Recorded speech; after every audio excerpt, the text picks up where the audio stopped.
The reminders of Sergeant Kennedy Sanders are everywhere in this town.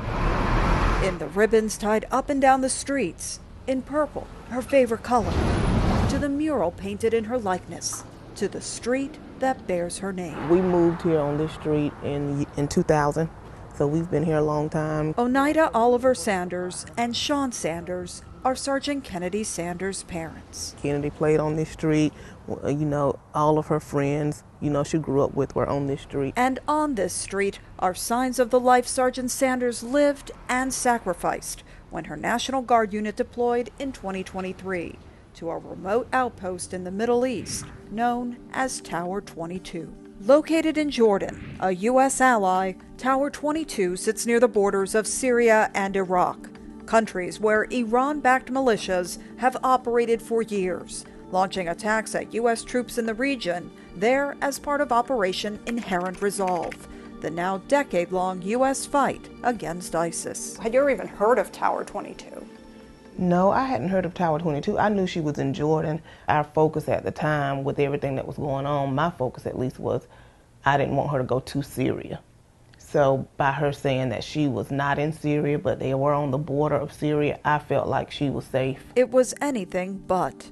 On January 28, 2024, Iran-backed militias operating in nearby Iraq launched a drone attack on Tower 22, killing Sanders and 2 other service members, Sergeant Brianna Moffitt and Staff Sergeant William Jerome Rivers. When I opened the door and saw 2 uniformed officers, me being a veteran, I knew it was a serious issue. My wife, I had to contact my wife, and they wouldn't give me the information until she came home. And Sean called me and he just said, you need to come straight home. But it took about 30 minutes, 45 minutes before my wife came home. And that was the longest wait.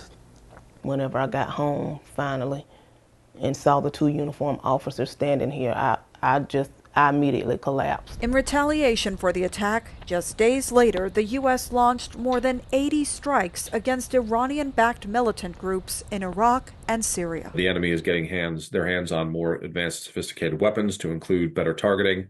And so it's always a game of move and counter-move like in chess. Alex Plitsas is a senior non-resident fellow at the Atlantic Council, a Washington think tank, and previously served with the U.S. Army in the Middle East. The United States has always been one that will prosecute and try to find those who are responsible for the deaths of U.S. civilians or service members in particular. The trail of the U.S. investigation into the soldiers' deaths would lead to Natick, Massachusetts, where federal prosecutors recently indicted an Iranian-American, 42-year-old Mahdi Sadeghi.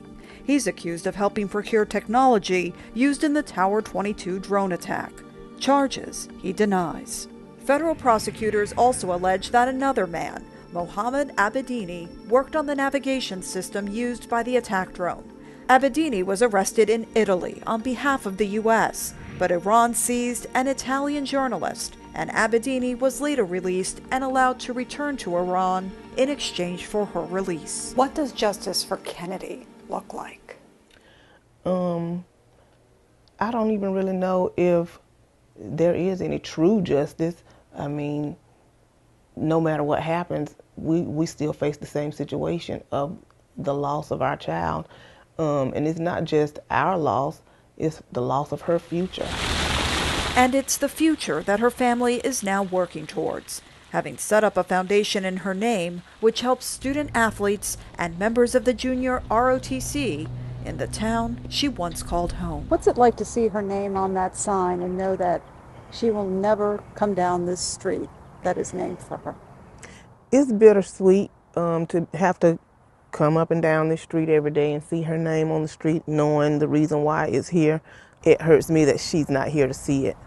And, she would have definitely been proud of it. Maya Rodriguez, Scripps News, Waycross, Georgia.